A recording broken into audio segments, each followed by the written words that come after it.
If none of these options will work, and we have other options like trusteeship, uniting for peace, many things, we have a defining moment and a moment of truth. I finished a book recently dedicated to my grandchild, Sinin. The title of the book, I Did Not Miss an Opportunity. Put the whole story for all Palestinians. Because I was raised to believe that Palestinians have never missed an opportunity but to miss an opportunity. I believe that. And for 17 years, I don't recall missing an opportunity. We want the two-state solution, but if we cannot get this, in accordance with the Fourth Geneva Conventions of 1949, Article 43 to 78, Phil, they define very well the responsibilities of the occupying power. So did the Hague Conventions of 1907, Articles 42 to 56. Israel cannot have a cost-free occupation. And by the way, the option I spoke with Senator Mitchell this morning and with others is the first option. We want President Obama to succeed.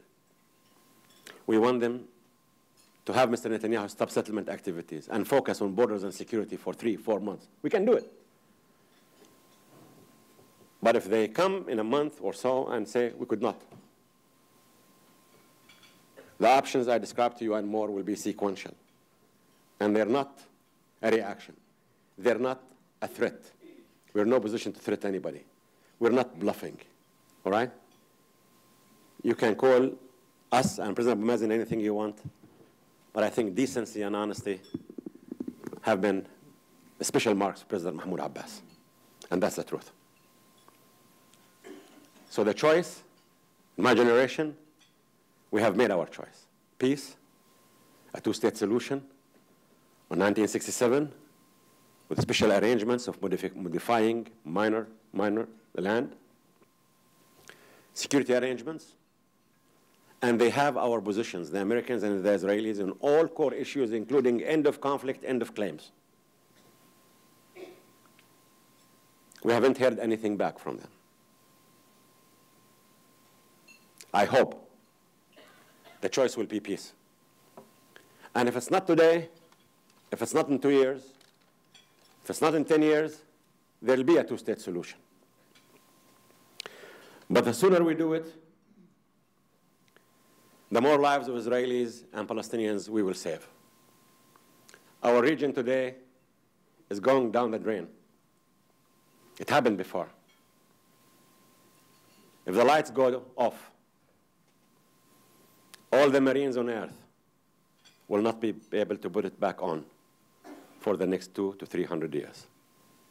Let us avoid this path of darkness, and we can do it so easily, without reinventing the wheel or eating the apple from the start, with the two-state solution, state of Palestine to live next to the state of Israel in peace and security. And once again, I would say democracy in the Arab world. And once again, I say, anyone who says Arabs are not ready for democracy is a racist. Thank you very much.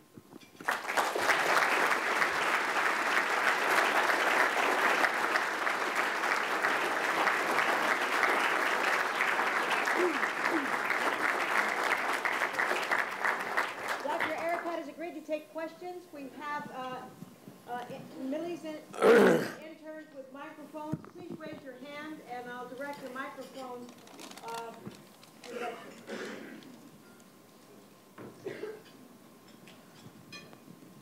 Thank you very much. Very enlightening presentation.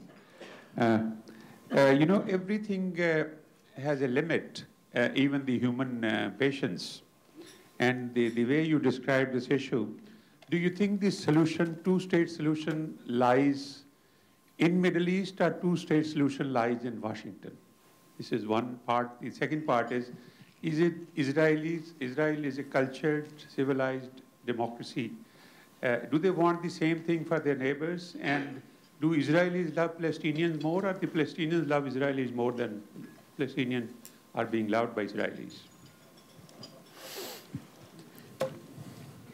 The two-state solution is the answer for the abnormality that we have in the Middle East. And as I said, Washington can help. Washington has an interest in realizing the two-state solution, but at the end of the day, it's up to us, Israelis and Palestinians. And as far as the Israelis are concerned, I think Israelis are just like you and I. They are a normal society with good people, bad people, painters, drug traffickers, killers, decent people, Nobel Prize winners, just like any other society on earth. Our problem with Israel is that they are an occupying power. An occupation corrupts. An occupation is the highest form of terrorism. That's my problem with Israel. I have no problem. I have recognized Israel's right to exist on the 67 line. But I will never recognize Israel's occupation.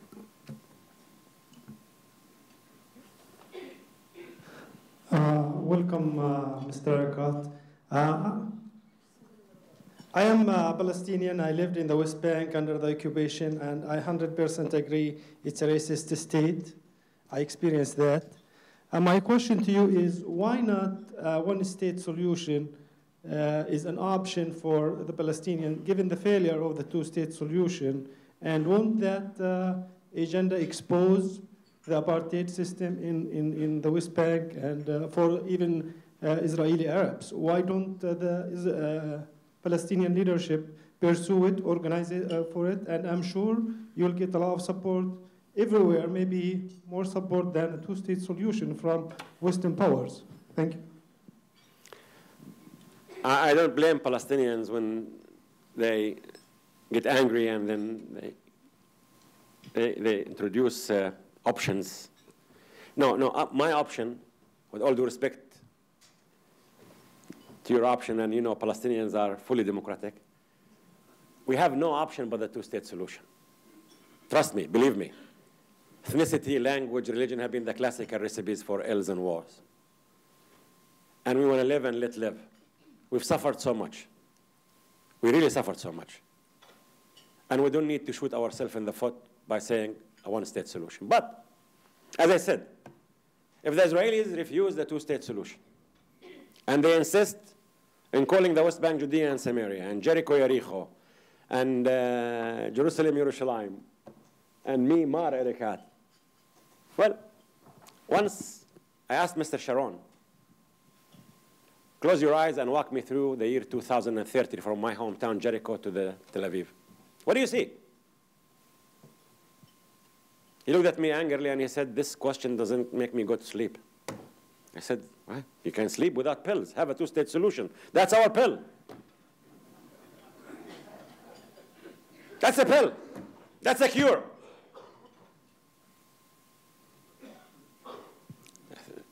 And we need help. We need help, and we're not coming to the United States to ask help because the Americans are conscientious as nice. They are.